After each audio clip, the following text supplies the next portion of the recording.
Hello, everybody. Thank you for your patience there. We're just refreshing the room. We do the same every week because we have sound issues, so everything should be okay now. Hello, everyone. Good morning.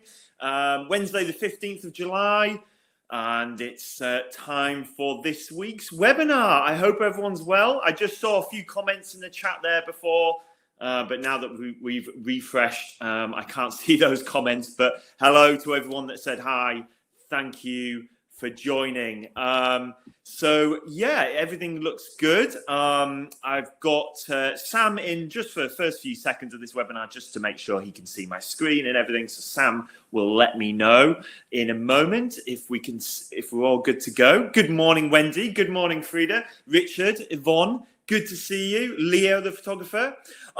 So what I'm going to do is go straight into the webinar and ask Sam if everything looks good from his end. Sam, can you see my screen? Because we can't hear you, Sam. So just to let you know, we can't hear you at the moment. Just drop me a message, Sam, on the chat, and we'll be fine. So yeah, as long as you can see my screen, everything looks good, and we're ready to go. But this week's webinar is all about your big questions, and yeah, so we've got a lot of content in store over the next 60 minutes. Okay, so Sam's let me know that everything looks great. Thanks, Sam. Just to keep things moving quickly, the screen looking good. You can exit if that's okay, because it'll keep the kind of upload rate at a good speed, etc. So all good. Thanks, Sam, for that. Appreciate that. All right. So as I just get everything sorted, Sam's just saying bye. So we have got a good one in store for you today, like I say. But a recap from last week. We covered a lot in last week's session. It was all about social media. And we mentioned about how you should split your types of posts, the types of posts that you put on social media. Now, how's that going, everyone? Have you made any progress with your social media? If you missed last week's session, it's there on YouTube. We talked about 20% of your posts being about promoting your products and services, but the majority should be there to add value, entertain. It's called the 80-20 rule. And we mentioned about how you should focus on quality, offer value. If all you do is pitch and sell, you'll turn people off. So be sure to add value in all of the posts, or majority of the posts that you write. And it's all about building those relationships. People love to see great content, and people will only engage with you if you've got great content. So forget about selling yourself, forget about your products and services, add value. All right, so that's just a really quick recap on yesterday's session. How's everyone doing with that, though? Last week's session. How's everyone doing with social media? Has anyone made it? Oh, Helen has gained 170 followers this week, Helen. That is fantastic. Well done. Good news. That's good to hear. Morning, everyone. Everyone's saying morning still. Good to see you all. Hope you've all had your coffee and you're all ready for this one. So it's good to see some positive stories. Anyone else had some positive stories from social media? Anyone else made progress? Do let me know. And for those that missed that, like I say, it's on YouTube now. We've uploaded that one. So I'll keep an eye on my chat, but it's just me today. So I'm going to be going into the presentation. So I'll go back to the chat in a moment. You guys are the most important people in this webinar. So for those that join every week, obviously, we've said it so many times now, but thank you so much from the bottom of our heart. We really appreciate your time. This week's about answering some of your big questions. So we are focusing this week on the kind of top level questions that we've been asked, over the last, say, 3, maybe even 4 months now. It's a good time to do this. For the last 3, 4, 5 weeks, we've been really intense with these webinars. There's been a lot of new information that we've given you. So this week, it's about maybe touching on some of the things that we've looked at over the last, say, month or two. So we are going to go back to some of those things, but we're going to expand on them a bit more because some of you have asked for a bit more elaboration on certain things like contact forms or SEO, little bits about the SEO. So we're just going to elaborate on a couple of things. But what I'm going to do is go in and check some of your websites and your SEO results and how you are doing, how your website is set up and ready. So I'm actually going to do that live within this webinar. So yeah, it's a bit of a live interactive one, but it's mainly about your questions. Okay, so it's got this interactive audit bit throughout the webinar. So what I'm going to do is I'm going to cover each question. So there's going to be a question that comes up and I'm going to answer that question. And towards the end of that answer, once I've gone through the detail, I'm going to say to you, does anyone want me to check your, for example, contact form on your website? And so get ready to let me know if you want me to check your particular bit that we're referring to throughout the webinar. So for now, just sit tight and get comfortable. And then when we get to it, I'll ask you if you're interested in me checking your business online for the particular topic that we're talking about. So the first topic, the first question is, what's the most common thing that I see missing or we see missing from a small business's online marketing? Okay, so what's the most common thing that we see missing? You know, maybe the biggest thing that the most obvious thing that we see missing, because I see probably 20 websites a day, different websites, and if not more. And my team, obviously, the vast amount of people behind me, and we've got specialists in PPC, web design, social media, etc., etc. We see the same common mistakes all the time. So we're going to elaborate on that now. Now, these questions have come from you. We sent out a bit of a, not all of you got this, we sent out a questionnaire to a select few of you. And over the last few weeks and months, we've had, you know, repetition of the same questions. So this is where the questions have come from. We've picked out the most common questions here. And so the answer to that one, what we see the most is just the basic website SEO. We see this all the time. So if anyone wants me to check their website basic SEO, I'm going to do that in a moment. So if you want me to check yours, give me your URL in the chat now if you want, and I'll be checking yours. I'm going to pick one or two out to check, so a lucky couple of people. So in terms of what I mean by basic SEO, this is what's missing the majority of the time. We go into a website and we see the title tag has either got, it'll say home, or it'll just have the business name. Okay, so the title tag is often the thing that we see that has not had any work done to it. And this is the homepage title tag that we're referring to here. So this is on a homepage. So there's an example there on the right-hand side. The screenshot is for a dental practice in Leeds, not to pick them out, but they have just left their business name in their title tag. There's no location. So, for example, there's no mention of Leeds in there.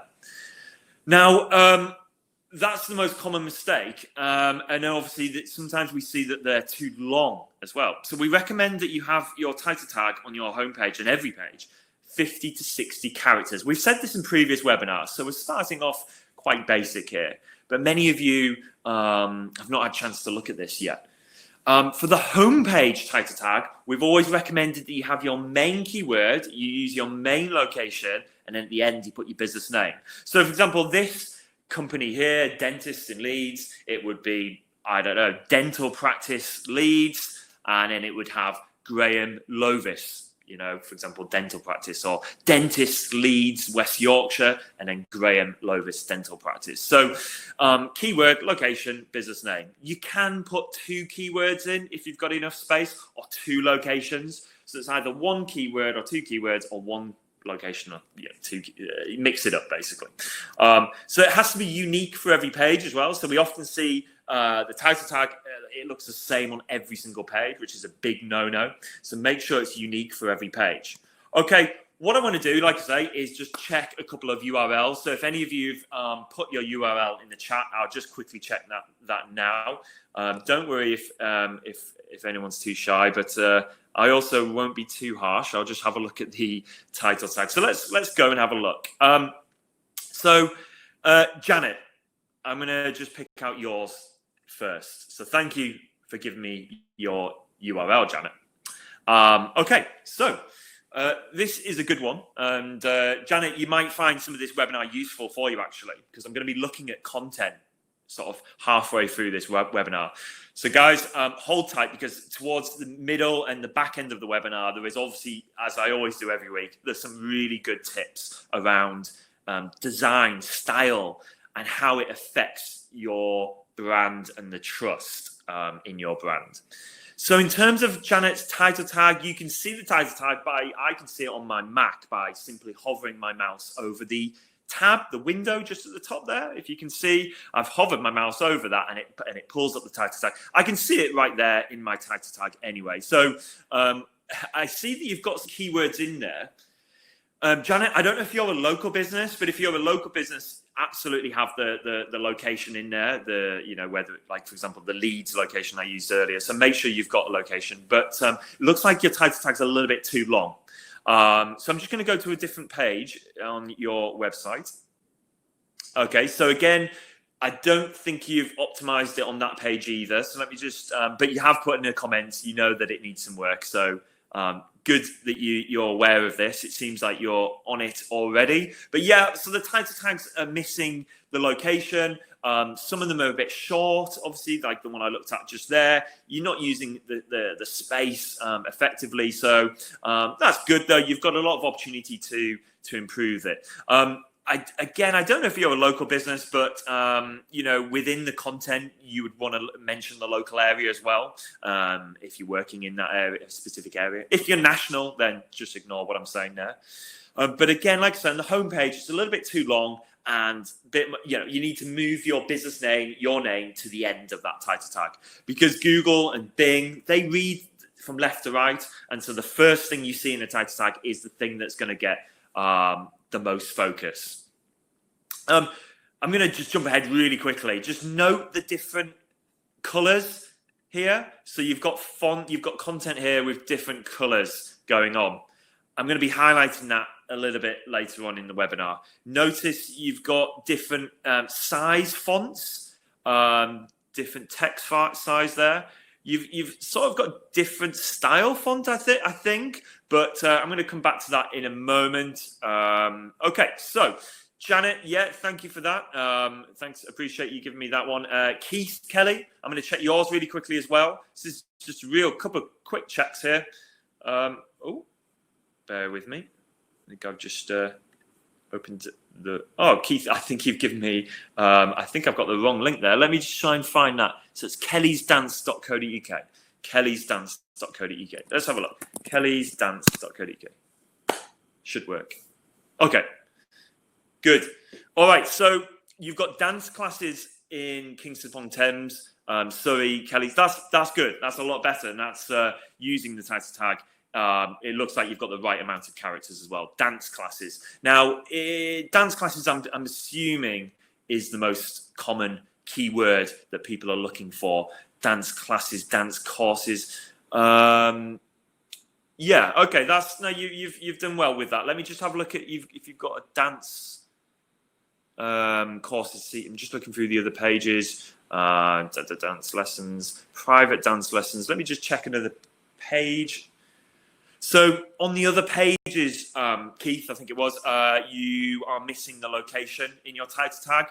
So make sure to have to optimize all the other pages on there as well. So you've got wedding dance, you've got it in there. You've got Kingston upon Thames in there, but in the private dance ones, you didn't have the location in there.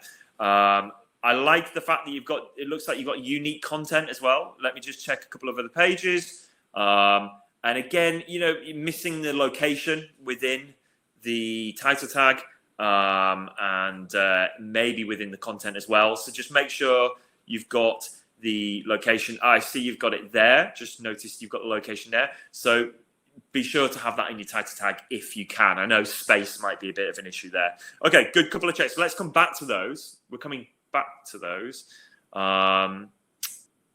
All right, so just checking the comments for a second because we're going to get a bit deeper within the webinar now. I hope if you're having issues with the freezing, just click the refresh button at the top of the webinar. So click the refresh button if there's any freezing issues. Okay. So we just looked at that 50 to 60 characters, main keyword, main location, business name, unique for every page. So it's very simple stuff there. That's the thing we see missing the most when we look at websites, when we look at what is missing from someone's online marketing. It's usually the title tag from especially the website homepage. So this is going to link together because some of these questions are all kind of linked to one another in some way. So another question we got asked is, what are the top 3 things that we recommend investing in, spending money on? Clearly, well, we've seen this many times. Business owners are very apprehensive about spending money on marketing, and I completely get that. One of the biggest issues we see is that the marketing budget isn't enough. Especially when it comes to PPC, for example, Google Ads. You cannot put too much budget into Google Ads, and I really want to reiterate that. Obviously, of course, you can do this yourself, and you could be using other agencies to do this. I just want to say, honestly, there's no such thing as too much budget. But the common mistake that I see too often is that there's not enough budget going into a PPC campaign, and maybe that's because you've had your fingers burnt, apprehensive about something, and I completely get that. But PPC is low risk; it's pay per click, and a limited budget, a low budget, means you're not getting seen enough, and your budget's restricting how well your campaign works. So a budget can really restrict the performance of a campaign. So if you're running Facebook ads or Google Ads and you're not having much success, it's usually a budget issue. The only other reason for it not working is your website. So the website just doesn't, it just doesn't look great, doesn't work very well. Budget, though, is the number one reason. Now, so we've had a couple of people ask us, what are the things that we would recommend you spend money on if you're going to spend any money?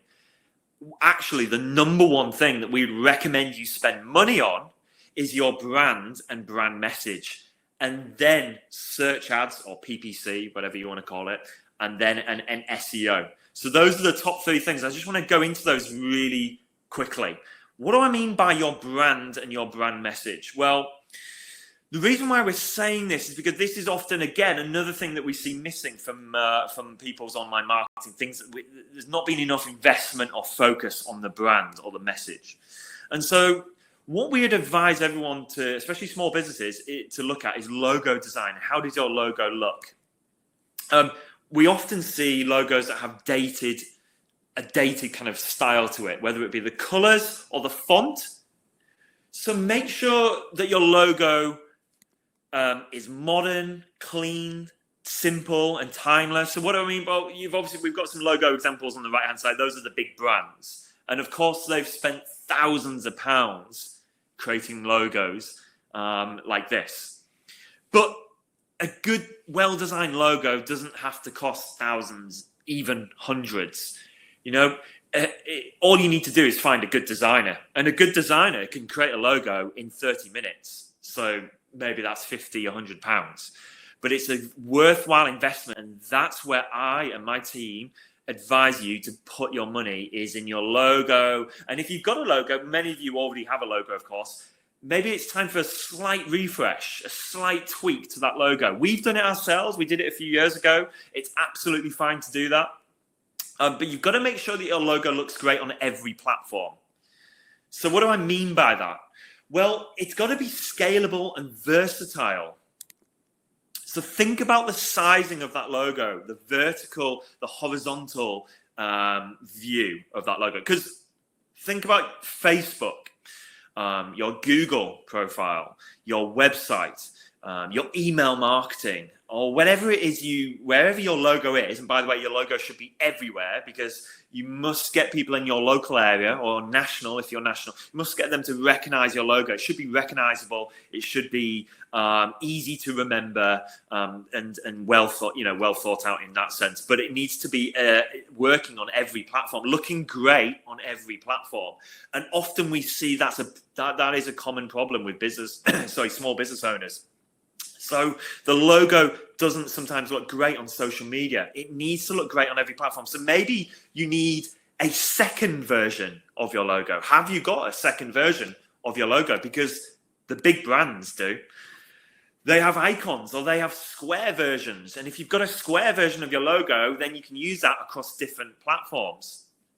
So this stuff doesn't cost a lot of money. If any of you asked me to redesign your logo now, I'd get one of our top designers to do it, and he'll probably do it in 30 minutes, and it wouldn't cost very much at all. If anything, it's a very simple thing to do, but you've got to have someone with a good eye for design do this. So logo's got to look great on every platform, and this is one of the most common errors we see with small businesses is the logo can look dated, the colors aren't right, or the font isn't very modern. So yeah, there's an example of Microsoft's logo on their Facebook page. So check your Facebook page, check your different platforms. How does that logo look? Because your brand is the thing that builds trust between you and your audience or potential customers.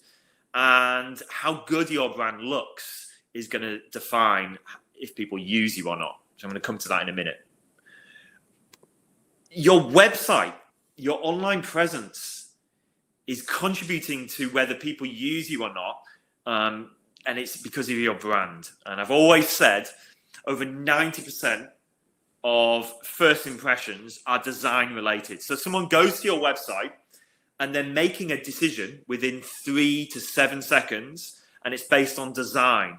And if your website has a dated design kind of style, and if the colors, for example, if you're using red in your font, that is for us a big turn off. So try to steer away from using red in your font colors, unless you're an emergency type business. I don't know, locksmith or health or kind of breakdown cover. Those kind of things can use. But red in font, like this example here. And this is quite a dated design that we're looking at here. We've just picked a random website out. We don't know who these guys are. Apology, I'm sure they've got a lovely business. I can see some amazing accreditations for this business. But we would advise them that their website is looking a bit dated, which reflects their brand, which puts people off from using them as a business. We've reiterated this in previous webinars, and we often see too many colors. It just looks dated. The font looks dated. Font usage is so important because the font represents your brand and how people feel about your business. So think about the font that you're using on your website, because that kind of dictates how people feel, and that's like making the decision on if they're going to use you or not. And many people, too many different fonts. We just saw an example there. I'm really sorry for picking this one out, Janet.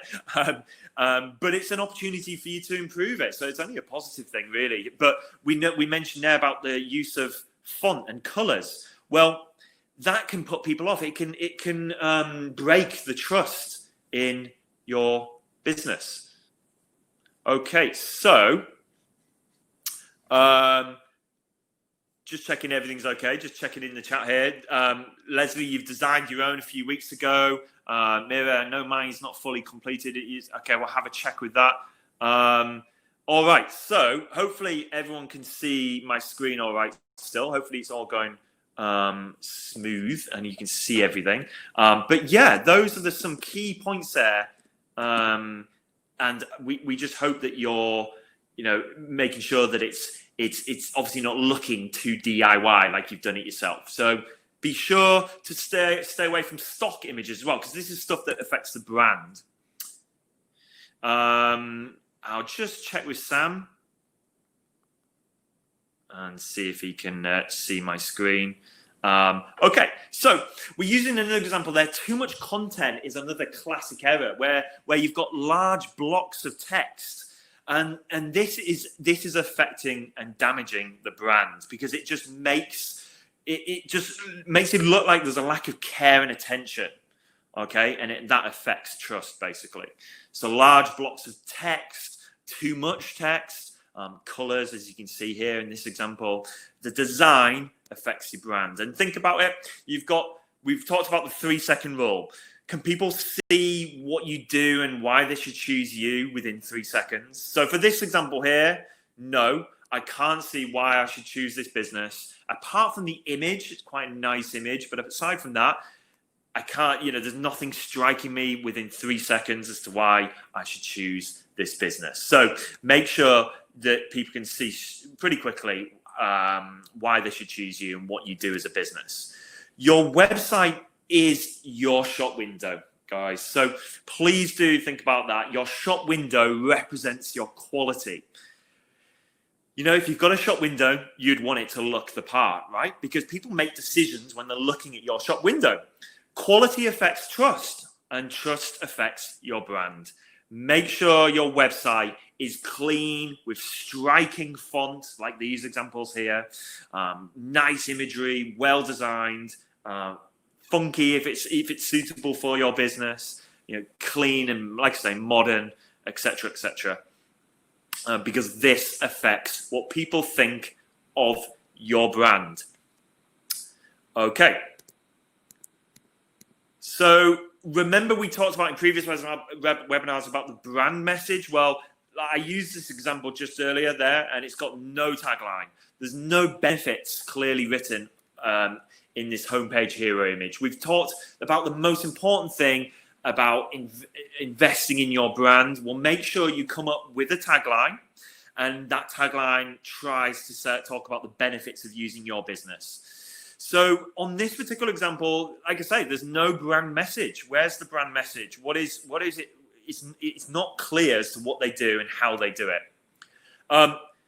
Build a brand message. That's where we advise you to invest your money. And if you need any help with that, of course, we'd love to help you. But these guys, this is an estate agent of some kind, have got their tagline of building places that inspire. So it's a building company, and it's building places that inspire. That's their tagline. They're a building company, and this could be great for a builder, even if you're a one-man band builder, building places that inspire. What a beautiful brand message. Your homepage hero, the section at the very top of your homepage, is the most important part of your website. Invest in that part of your website. Make it stand out. Make it different to all of your competition. Get people's attention. Hairdresser example there. And another example here of a good kind of tagline, brand message, the gift of a lifetime. The gift of a lifetime. That's again, that's great. Okay, so let's have a look at some of yours. Okay, so this one is where we'll get into a bit more, we'll be going into a bit more of an interesting audit. Okay, so let me just check one here, Trans Global, because I think this is quite a good one actually. So Mira, I think it is. This is your website, Trans Global. All right, so I would first of all just recommend that you look at the navigation menu at the top. It's a bit close to this bar here. You need to add some padding, some spacing, because it's very hard to see that menu being so close to the hero. Now we're looking at a couple of things. We're looking at your brand, all right, and what I would say is I really like this part of your logo, the Trans Global. That's quite modern. But notice when I zoom in there, it's gone. I don't know if you guys can see this because sometimes my screen is blurry anyway when I'm doing the webinars, but that is quite a blurry logo. So let me just go to, say, for example, Nike. You've got to make sure that your logo and your branding is high resolution. Okay, so they've only got the tick. But that's a good example. They're using that tick, but it's certainly not blurry. I could zoom in further and further and further. It is crystal clear. There's no blurriness to that tick. I'm just going for the big brands here, guys. So let me just see if look, they're all just using their icon. Actually, that one's a little bit more blurry, which is quite surprising. But they're all using their icons on their website. But have a look at any website and you'll see anyone that's got a good designer on board will make sure that logo is not blurry when you zoom in. There's a little bit of a cutoff there as well on that circle. These are just small things, Mira, but it's sometimes noticeable that it can damage trust. Okay, it can damage your trust. This is the bit I wanted to say that I think might need a bit of work. The content here on your logo, fly the world your way. When I'm looking at it at full normal view, it's quite hard to read that. And I think maybe that font is starting to maybe look a little bit dated. This isn't the worst thing there. I'm just really trying to help in terms of let's get it to the best possible style it could be. Maybe just look at that little line in logo. But I do love the transglobal bit. Explore the colourful world, a wonderful gift. Okay, I like the explore the colourful world. You definitely have put a bit of effort into thinking about your brand message. I like that. So well done for thinking about the brand message here. I would probably elaborate on a wonderful gift because I don't know what that's referring to. You could even just go with explore the colourful world. What I would say is, what is the benefit of using you? What is it that you do? Are you? Let me just see. Let me just check. Okay, so it looks like you're building the website at the moment. I like some of your messaging though. That is, you are building this website at the moment. So you offer trips and backpacking trips and explore the world. Okay, you might want to try to elaborate that a little bit in your brand message because it's not quite clear quickly as to what you do. But in terms of looking at the logo, the colours are good. You've got too many colours though. Now that I'm looking down here, you've got this different green that differs to the green in your headline, in the header there. So bear that in mind. You've got a pink there as well, which is fine because you've got that at the top, but the green is different there. I would look at the use of flags. I would get a different style flag to that. More of a modern, cleaner looking flag if you can. Okay, but like I say, the green is different to the green in the heading, so that is making me feel a bit iffy. But apart from that, you're definitely putting some work into your brand message there, Mira, so that's good. All right, so Fiona, I'm going to check yours. Let's check. Wow, okay. I'm not going to try and pronounce the name. I'm not going to try that, Fiona. I'm just going to say Fiona looks fantastic so far. I do actually like the logo as well. This is nice. This is very nice. Again, maybe it's a little bit low res, so you could look at that potentially. But it's a 9 out of 10, Fiona. So that's really nice. Really clean navigation as well. Everything looks really clean at the moment.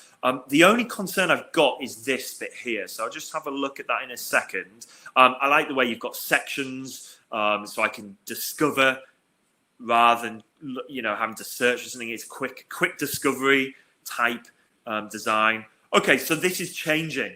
So I would say that's not a good idea to have the hero image message change because the whole thing around sliding and changing your message on the hero image, that's a little bit of a red line now when it comes to marketing.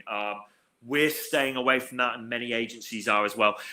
Once it goes on to the next slide, you lose that message, and you might be losing really important content. So I like the content that you've got here, but I would really try and pick out one message and highlight it in the middle or larger so I can read it easily. This font's a little bit too small. For me, it's a little bit hard to read, but you've got some good content in here. Just try to maybe pick out one line if you can. So maybe that one line, for example, could be unique world in the heart of Isle of Man. I like the unique world in the heart of Isle of Man. Discover a unique world in the heart of Isle of Man. I'm just thinking off the cuff there. I would look at formatting this font a little bit differently. It looks a bit odd. There's not enough spacing between the font and the search box here. You need to space it out if you can. We do have I've shown this one before. We do have a client of ours who is a kind of holiday accommodation business, and we intentionally have a lot of space around their search function here.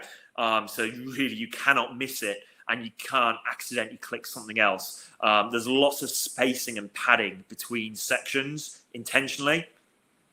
you can see, look, there's no content here, just an image, and that's intentional. So people really can see this important information. So space it out. Don't be afraid to use that white space. And all of this, guys, this all affects the brand.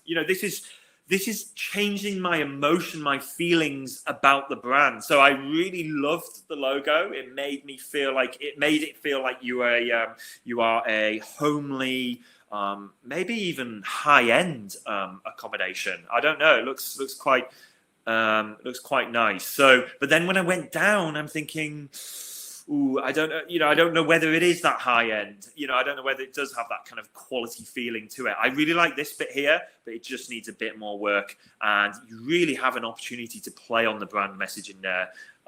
So I hope that helped a little bit. But in terms of your business, it looks fantastic. And I recommend everyone should have a look at Fiona's website there. Fiona gave me that in private, actually. So she said, we really would like your opinion on our brand logo. One more, Liz. We'll check yours quickly because I think this really helps many businesses. Elizabeth Baker Photography, beautiful. I like it's more about imagery here, so I like that. The only concern I've got is that the navigation bar is on this kind of faded color, and then the font is faded as well. I feel like the gray font, just maybe cheapens things a little bit. I don't know whether you want to use capital letters like your photography. I wonder if capitals might look a little bit more classier there, Liz. I'm just thinking. It just feels like a kind of a website that's been made from a template, if you get me, with that font usage. I don't know. There's something, and maybe it's a little bit close to the logo as well. There's something about it just feels a bit kind of in terms of web design. Maybe it's been made from a template or I don't know. Just that. I hope that makes sense, Liz. But maybe the font could do with a little bit more work. And you've got different. I think you're using different fonts. Maybe not, but certainly is in terms of. I'm not sure about the weight of the font. I like the light. You've got light font here, so like a lightweight. But then you've got a heavier font here in your content. I think it should maybe be the other way around, or you should lighten the weight of this font because it is quite heavy. I know this is some of you are probably thinking, "Whoa, this is a little bit too much detail," or do I really need to change the weight of my font? Does it affect my brand? Yes, it does. I'm intentionally picking out things that make me feel differently about the brand. This isn't about SEO or kind of specific sections. This is more about the brand, and this weight of font makes people feel differently about the brand. As crazy as that is, maybe we could talk about that in another webinar, but there's a lot of detail around that. I really do, you've got different font here. I really like that font actually, but it differs to your logo. There's 3 or 4 different types of font here, which definitely needs looking at. So that's my only concern. The imagery, the photography is beautiful, though, Elizabeth. Brilliant photography. My best friend is a wedding photographer, and I kind of have a bit of knowledge, experience in looking at all of his photography, and yours certainly does stand out. It is very nice. I really just think there's a bit of work to be done around the font and keeping it consistent. So it's all about that consistency. Quite a long homepage. Whether you need all of that content on there, or maybe you could put it onto your other pages, food for thought. Just looking at your page there, weddings. Look, you've got a key page there, weddings. Just going back to the title tag, you haven't got your location in your title tag there. Make sure you've got wedding photography. I don't know where you're based, Brighton, whatever, make sure you've got wedding photography Brighton, for example, in that title tag. I'm noticing you've got another color here, use of color. I think you could do with a designer having a look at that potentially. Some really good bits to that website, but like I say, just a few inconsistencies there. Okay, I'm going to answer some questions in a moment, guys. I know there's a few questions in the chat there. I'm going to be coming back to those questions shortly. Just need to crack on with the key bits within the webinar. So the brand messaging is an important part to focus on. don't forget, I also said not only the brand message, so I've covered that one, but search ads and SEO. So don't forget search ads, PPC, whatever you want to call it, PPC, search ads, cost per click, it's all the same thing. Search ads get you found. They get you found today, and they're a really good way of driving website visitors, getting more phone calls, or increasing the amount of people that come and visit you in person. Search ads are really targeted as well. So you can really target locations more than anything else there in online marketing. There's nothing else compares to PPC search ads. You can target a radius really, really to the most precise detail. And they are very low risk because it's pay-per-click. And you can even estimate how many website visitors you're going to get for the money, for the budget you put in. So the more the budget, the more the visitors. So never, if you're speaking to someone about PPC and they give you a quote, well, there's no real such thing as a quote. You can only really give recommended budgets. I would always get 3 budgets, 2 budgets. Probably is better. I would always get a kind of medium and high budget. So how much do you recommend, Mr. Consultant, for my PPC? Maybe it's £500 a month or something. But how much could I spend? What's the maximum budget? Always ask that question. Always put your consultant on the spot and ask them, what is the maximum budget? Okay? And even what's the lowest budget? Because there's always a lower, you don't want to go too low because it means you just won't be getting enough clicks per day, because the budget on pay-per-click is a daily budget. It's spread across each day. So the more budget you put into a day, the longer your advert is there across that day. Okay, if that makes sense. So if you had 2 or 3 clicks in a day on a small budget, your advert disappears. You've had the clicks, your advert's gone.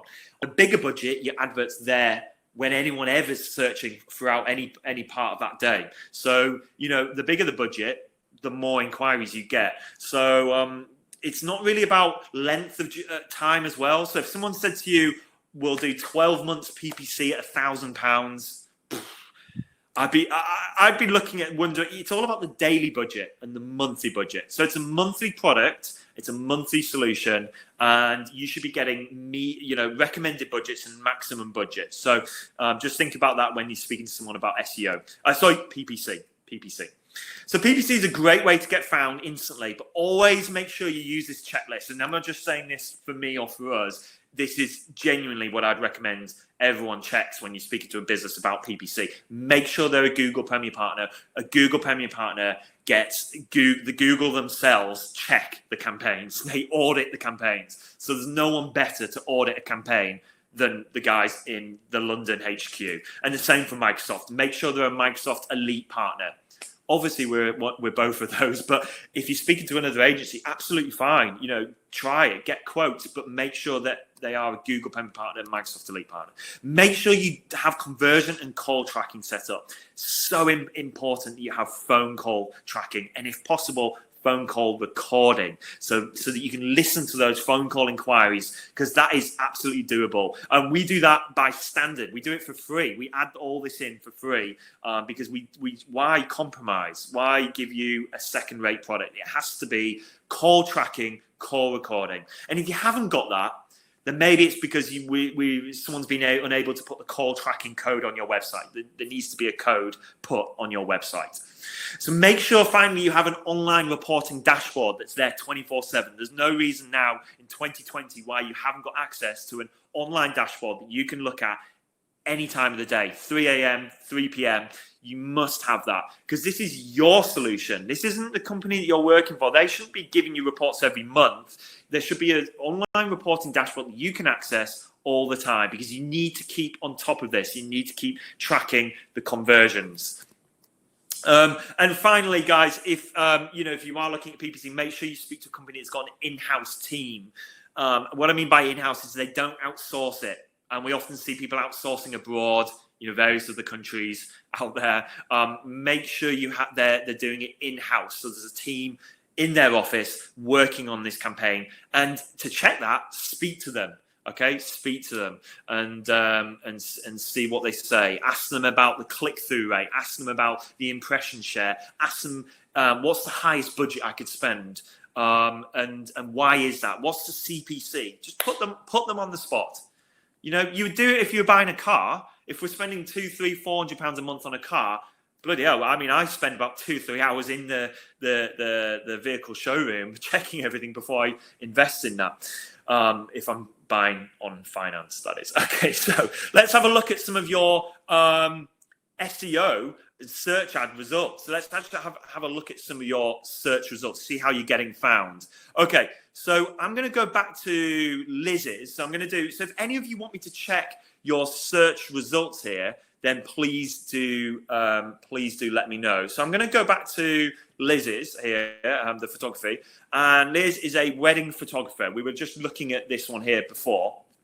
And so what I want to do is find out where Liz is. Liz, by the way, make sure, shrink the font, make it a little bit smaller in size as well, just on that page there. And make sure that stands out, your telephone number. Now, I can't actually... You need your address, if possible, or your location in there as well, Liz. Really helping you. I don't actually know where you're based. I need to know pretty much where you're based. Oh, so maybe on national, but I don't know. But here we go. Board of West Yorkshire and Greater Manchester. Okay, so you work in maybe Leeds, Manchester, and so, but you're on the border. So I'm thinking Halifax, maybe. Let's just have a quick look through here, Liz. Leeds, here we go. Leeds, Huddersfield, Manchester. What I'm going to do is go to Google and go wedding photographer, Huddersfield, and let's have a look. So this is where I'd expect you to be found, and you are. That's brilliant. So well done. You're getting found here, and that's because your homepage has good optimization. You could be found even higher, Liz, if you optimize that wedding photography page. So that's great. Love that you're getting found there. That's for photographer. The other keyword that I'd be searching for is photography. And yes, you're coming up there. Now, maybe Leeds might be the next best because obviously that's a bit of a bigger location than Huddersfield. Okay, so you're not page 1 for that one. So I'm just checking through here.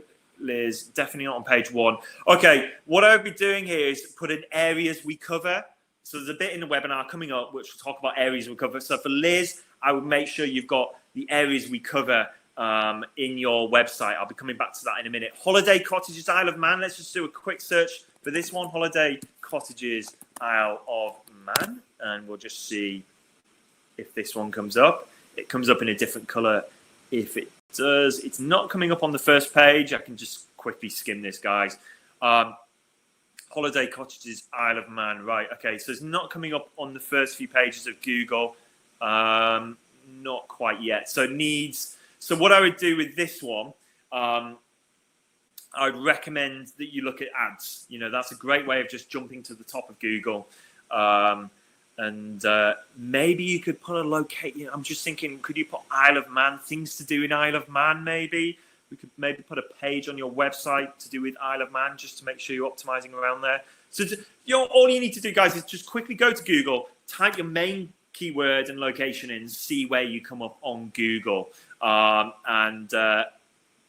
It's important to just keep checking where you are on Google and Bing, of course, as well. So whizzing through these big questions, another big question we got was we looked at contact forms. Someone said we briefly looked at contact forms on a webinar. Can we just flesh that out a little bit? Look at contact forms in a little bit more detail. Yes, we can. And here it is. So we often see the common mistakes on contact forms are too many fields, unnecessary fields. Do you really need a phone number field, for example? Do you really need to ask your visitor for a phone number? So that's a bit off-putting, isn't it, when we ask for phone numbers? The contact form is not easy to use on mobile. These are some of the common mistakes we see. Typing on mobile phone is hard. Think about how difficult it is to type on a mobile phone. So on a mobile phone, make sure your contact form is single column. We can see on the image there, you've got a do and a don't. Make sure it's single column on mobile. Keep the fields to a minimum. So name, email address, maybe, if you can. Try not to ask for phone numbers, like I say, because it does lose trust. If you need the phone number, that's absolutely fine. Don't worry. It's not going to massively affect conversions, but it can, if there's no legitimate reason to ask for a phone number, then just don't ask for it. Email is better, okay? People are more willing to give their email than the phone number. So we mentioned that on a previous webinar, but just bear that in mind. Minimize that contact form. Keep it simple. Fewer fields equals more conversions. And give prompts and give error messages. So I'm going to show you what I mean by that now. So in terms of prompts, you can, I just went back a second. So in terms of prompts, you can see that there's a little bit of a little helper text just below the actual field. So if you can see that on your screens, but a prompt is either like an error message or a helper field just next to or below or above the field itself. So give those prompts and make sure you're using the correct input text on the form. This is a very important fact here. So I'm going to have a look at a couple of forms as well. So if you've got your website URL, if you've got a form on your website, pop your URL into the chat and I'll just have a look at your forms now. But make sure you've got the correct input text. So for example, you see on this label here at the bottom of that screenshot, this is a American example here, but if I was asking for a phone number on a contact form, if I really wanted a phone number, make sure, so if I'm on mobile and I'm having to fill out a contact form and they're asking for my phone number, I just think about, do you know when you put in your phone number and it comes up with the actual keypad, for the actual phone, the number keypad, that is so much more easier to input a phone number when it's the actual number keypad. Compared to when you have to when it's just a normal text keypad, you have to change it to the number keypad. You know what I'm saying? So make sure you are using the correct input text. So let's have a look at some of your forms here. Leslie, thanks for giving me your website URL there. So I'm just going to go to yours quickly. Okay, so I've got it ready. All right, so Leslie, I think you've given me your contact page there. Great. I like your logo, by the way. Just whilst we were talking about logos, that's an interesting logo. It's obviously more applicable for your type of business. I don't know how that works on social media. Maybe you would just use that icon there. Maybe that's like the icon that you use for your brands. That could be a good idea. But that's a good example of when someone's got a very long logo, it can sometimes be difficult to adapt that to square boxes on social media. All right, so your contact form, Leslie, sorry, I think it was Leslie. I'm so bad with names. Looks really good, very simple. I like it. Here goes your message. I don't know if that's intentional, but it sounds like it's on brand, if you get what I mean. Let's get in touch. Yeah, I like it. You've got a very simple contact form. And in terms of mobile, if I squeeze my window in here, it shrinks on mobile as well. So that's fine, Leslie. Looks great on yours. So that's a 10 out of 10. If I go to, I'm sorry, Elizabeth, I feel like I'm using yours over and over. Obviously, there's. Do you need the where do you hear about us? We as a company were thinking about putting this on our contact form, but ultimately I thought, what are we going to do with that information? Are we really going to make use of that insight? Our marketing team, what are we going to do with it? And I thought, let's just focus on what's important, and that's conversions. So I got rid of it. We got rid of the where do you hear about us field because, like I say, if you've got more than one or two fields on your contact form, conversion rates do drop. Elizabeth, I won't use your website again. Sorry for picking it out. Okay, the contact form, there's a broken image there on this website. I don't know what's happened there. We'll have a look at that maybe later. Contact form here, it's split over two columns. You've got column here. Something to think about maybe. And I'm just seeing if there's no error message. I don't know if it'll come up with an error message if I leave it as that, but you want to make sure that there's a prompt on the field if you can as well. If I just shrink that to mobile, it then goes to one column, so that's really good. Well done for that. It's good. It's just the position of that contact form. I would have it nearer to the top of the page on there. So let me just check someone else's. Sorry if I just keep zooming back. Mary, I'll go to yours really quickly.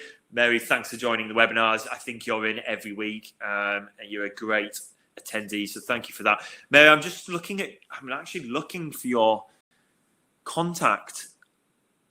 Say, for example, I just want to contact you because people go back to websites just to finish that conversion. I'm struggling. It's taking me more than 3 to 5 seconds. That is a big worry. Sorry, I'm just being extremely stupid. I know Mary is there. I would have that at the end of your menu, though. I'm really having to look because it's quite small as well. So everything's quite small on your website. Make sure at least you've got the contact as the last page in your menu because it's just buried within the other, and it's so small, it's quite hard to read. In terms of do you need the contact number? Maybe it's just a question. I don't know if you definitely need their contact number or not. But the form itself is simple, clean, and easy to use. So that is great. I don't know if your website's mobile responsive, Mary. So if it's not, that is a big, big worry. So if it's not mobile responsive, make sure that it is mobile responsive. Graham, I just looked at yours as well. Looks good. Graham, yours is very simple and easy. Is your website mobile responsive though, Graham? On that link you've given me, that's just something I would look at. Guys, if you haven't already looked at step forms, do. So if you need for those of you who need lots of information from your potential customers, that's okay. If you need some of you do need lots of information. So accommodation, even wedding photographers sometimes need to know the venue, the date of the wedding, how many guests, etc., bridegroom, names and all that.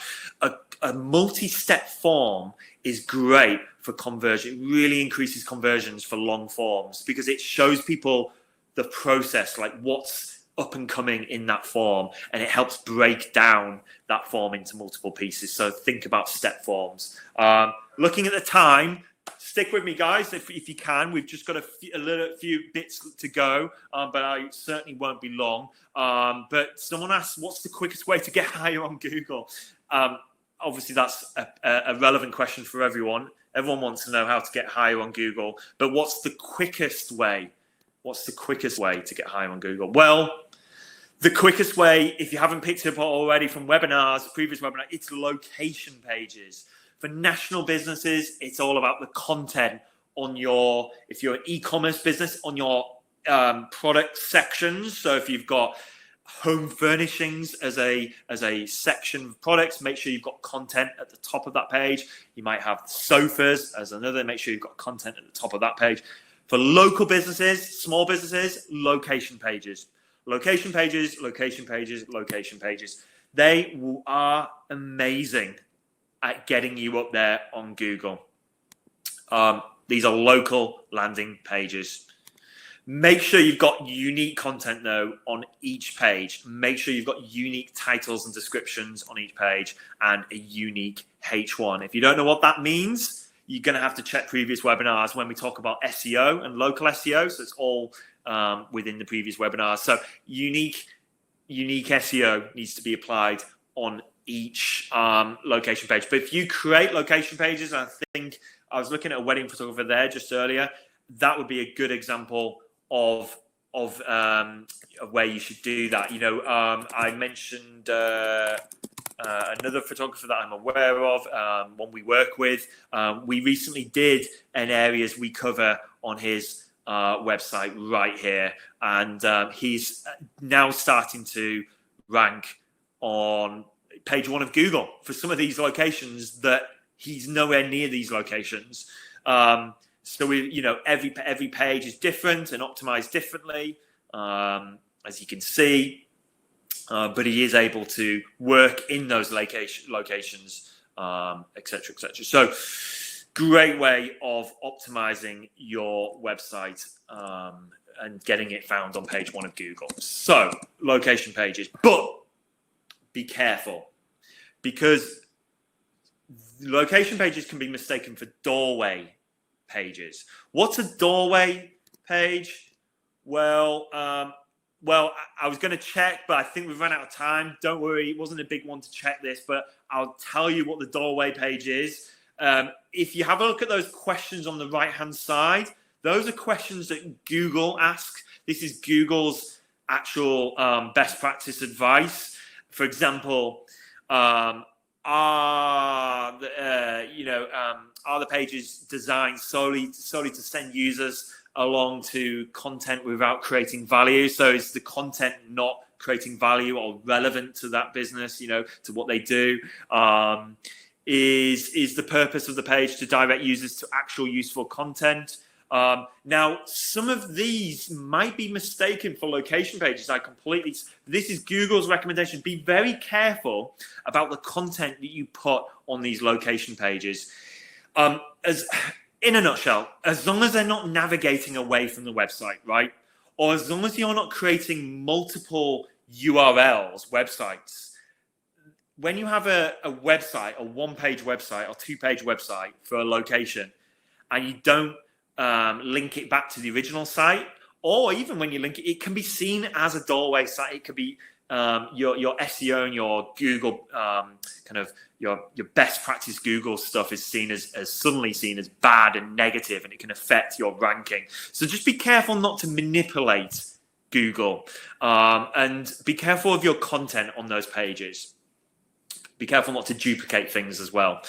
So if you're watching this back, that's a good one to pause on if you want to get a bit more advice on what to steer away from. Now, we can cover these last ones very, very quickly, so don't worry, it's not going to run massively over time. I know we're just a couple of minutes over here, but one of the questions is, how do I get people to look through my website? So a few of you are asking that you want people to go further into the website and actually explore it. Well, a good navigation menu helps. So make sure your navigation menu is clear, simple, and if you're a big national company, do include a search box. So I just want to go back to an example here. What I showed you was Yorkshire Scapes. We actually are working with these guys to further improve the navigation menu. So we now admit ourselves, even though we built this website, we now are refreshing it and redesigning it at the top here, this navigation menu, because we feel it could be better. So, for example, we added a map page here. Well, what does map mean? We're going to change that to map search, so it's more descriptive in what that page is, so that you can basically search for accommodation on that map. We're going to change where it says blog. There's no need to have a blog sometimes in your main navigation. People don't tend to read blogs. Have it in the footer of your navigation instead. So we're even rejigging that one. But in terms of your navigation, do make sure it's clean, simple, and easy to use. And on mobile devices, consider a floating menu, something that sticks as people scroll. So example where, on these websites here, when you scroll down on the website, that menu actually sticks. So really important to consider your menu. Menus break navigation experiences. If it's a convoluted menu with lots of different options, people are not going to explore every single page. And one of the final questions we've got, what's the biggest tip for e-commerce? If you're e-commerce, what's the biggest tip? Well, create a frictionless experience, we say. What do we mean by that? To make sure the buying experience, the buying process is as easy as possible. So maybe use those step forms, those step processes, make it easy as possible. So for example, reason being 35% of people abandon a checkout and that process at the checkout if retailers, e-commerce shops don't offer guest checkout. So make sure you have a guest checkout on your e-commerce shop, because lots of people will abandon the process if you don't have a guest checkout, or if you don't have things like Apple Pay. Make it easy. I am astonished that Amazon haven't yet got Apple Pay, but many big brands now do have Apple Pay. I just wonder if there's a conflict between Apple and Amazon at the moment. That's why they don't. But many big brands, you'll notice, are starting to get Apple Pay. Just Eat has just integrated Apple Pay. We were telling people about this a year ago, and it is now starting to be seen, UK-wide. Apple Pay is coming into online shops. And I said earlier about using correct keypads. This applies to not only just contact forms, but when someone's buying from you. But this is a great screenshot that indicates what I was talking about earlier. Remember I said about how when you start to type, when you need to put a number in a form or a an online shop, when it has the keypad like on the left-hand side there, it's really annoying. You want to make sure it just goes straight to the number keypad. So the right-hand image there is a perfect example of how you have the right input keypad when someone's filling out the form. And it's really easy as a designer to do that. Like when we're designing a website, for example, all we do as a design team is select phone number field. When we select phone number field, what will happen is when someone's going into that field, it goes to that keypad on the right hand side automatically. If a designer's not set that up properly for you, then just get in touch with them and they can change that really quickly. Wow, yes, many of you are asking for free reports. So for those that have waited until the end here, you can get a free audit on many of these different things. We've improved our audit slightly, but if you missed that in previous webinars, just go to report.infoserve.com. Just go to that URL, just type that into your address file, report.infoserve.com, and you can get a free audit of your website and the SEO and all the different elements within your website there.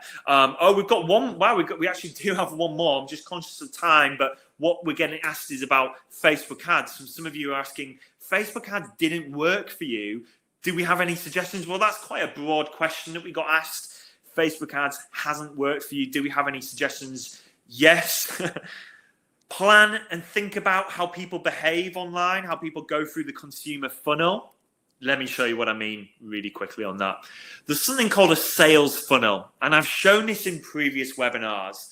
And your content marketing, your marketing should really be taking this funnel into consideration.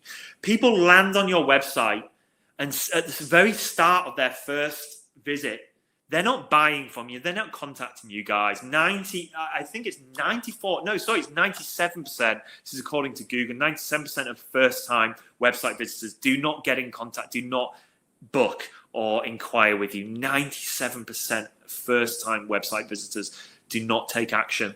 What they're doing is they're just looking for information. So 75% of them are looking for information, and they're looking at who you are, and then they're going to start to compare your business to other businesses. So there's this whole comparison exercise that they go through before they get in touch with you. Only 2%, so maybe it's 98%, but only 2% are ready to take action on that first website visit. I think about that, only 2% of people are ready to take action. So what do you need to do with your marketing, especially your Facebook ads, is you need to raise awareness to your business, first of all. So your Facebook ads should start by raising awareness to see who you are. And you should offer value. And we talked about this before. Maybe it could be a blog article, but make sure those blog articles offer tips, how-to guides.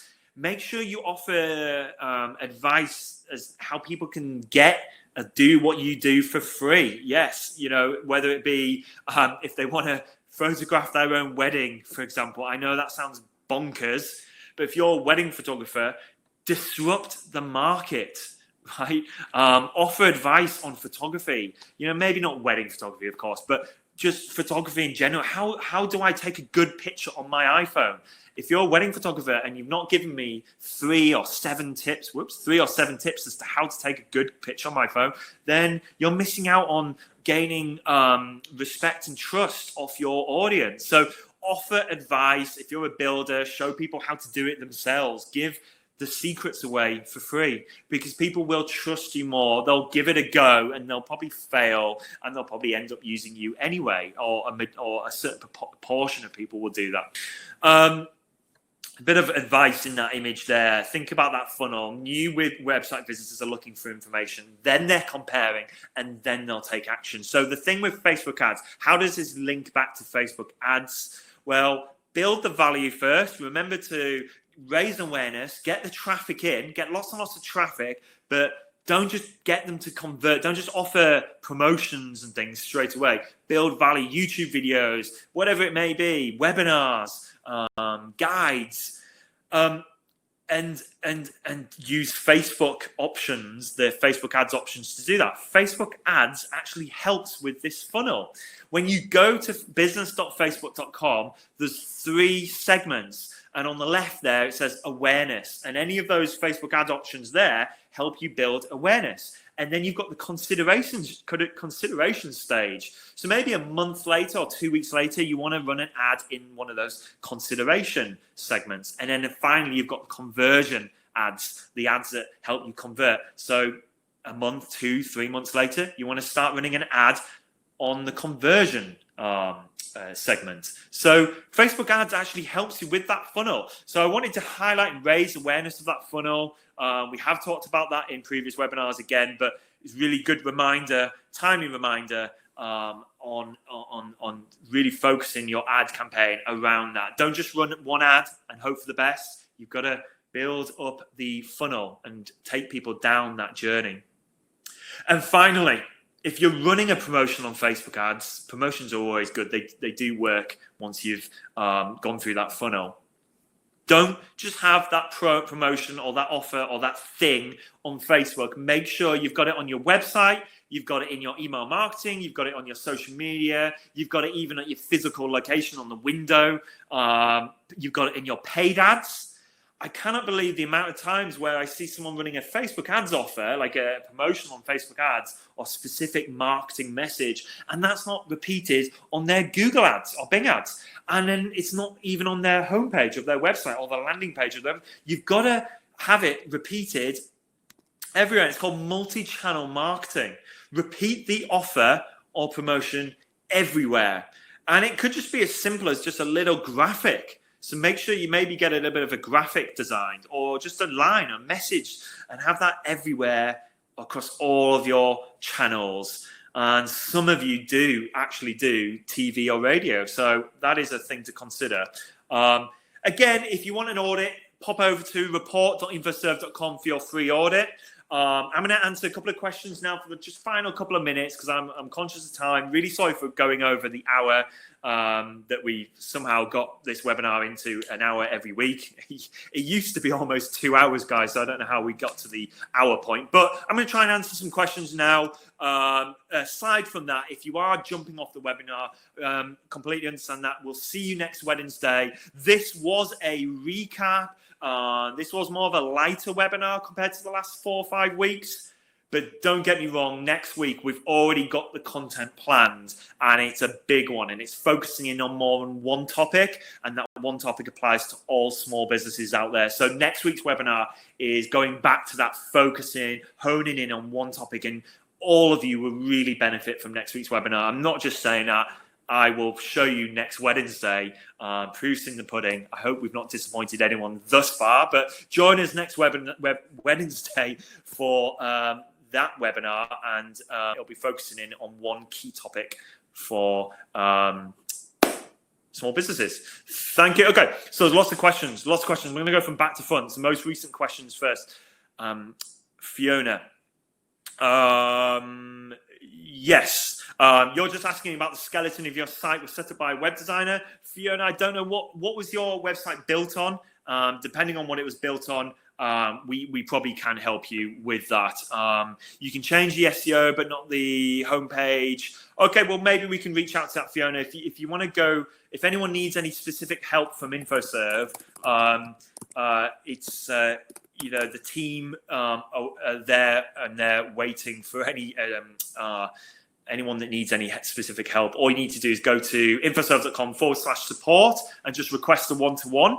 What I want to do is just have a look at a couple of more questions. Wendy, just to let people know, you can order free Apple Pay.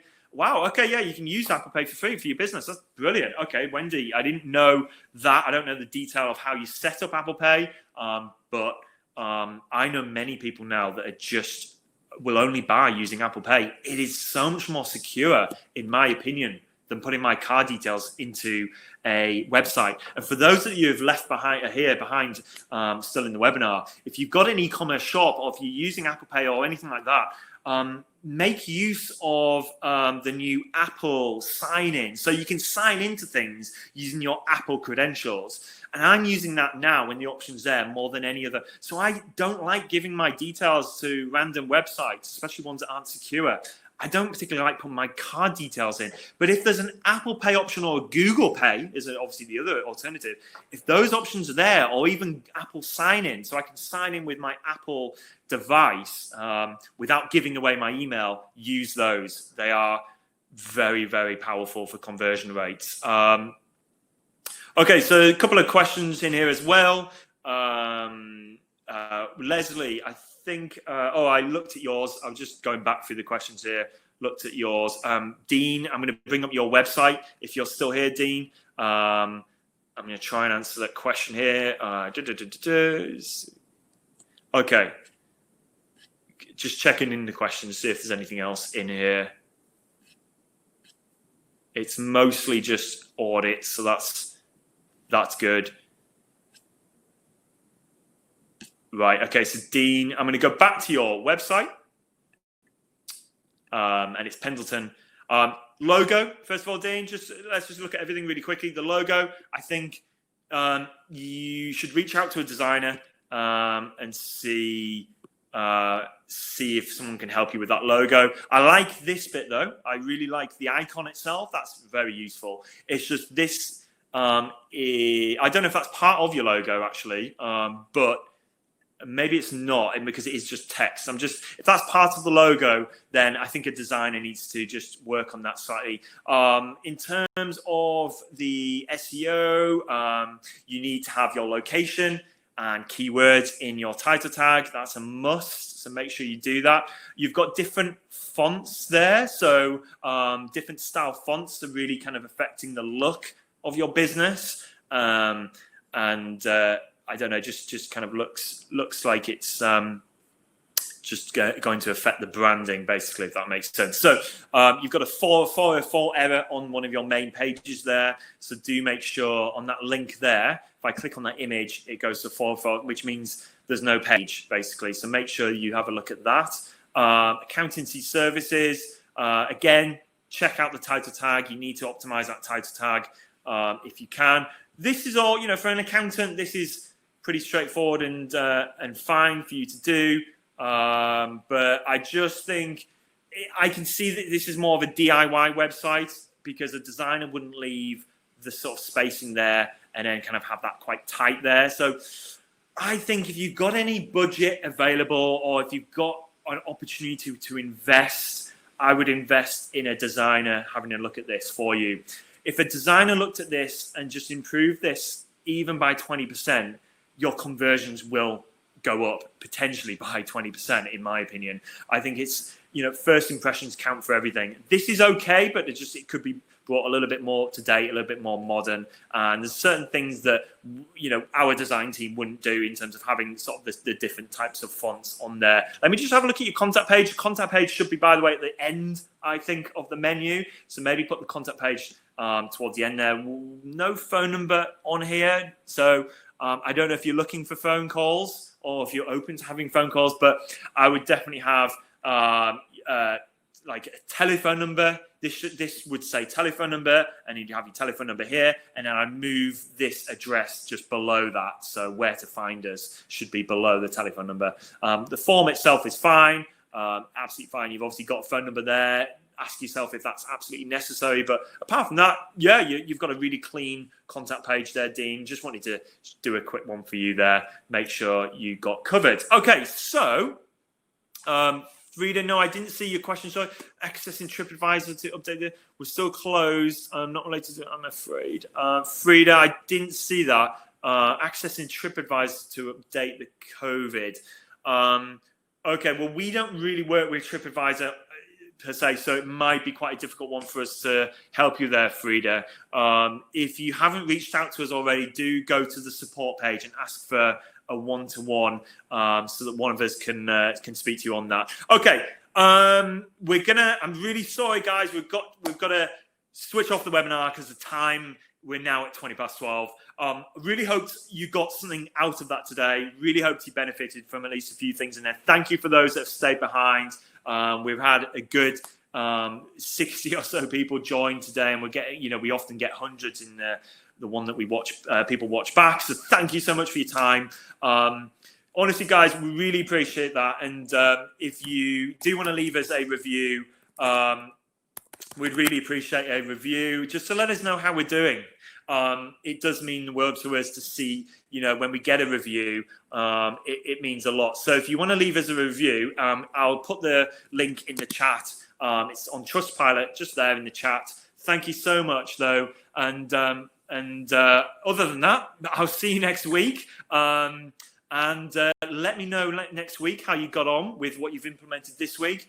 Join us next week, though, because it is an intense one next week, focusing in on one topic. So if you found today's a little bit too broad, we're going back to that one topic thing next week. And we'll see you at 11 a.m. Have a lovely week. Thank you for your time once again. And we'll see you soon.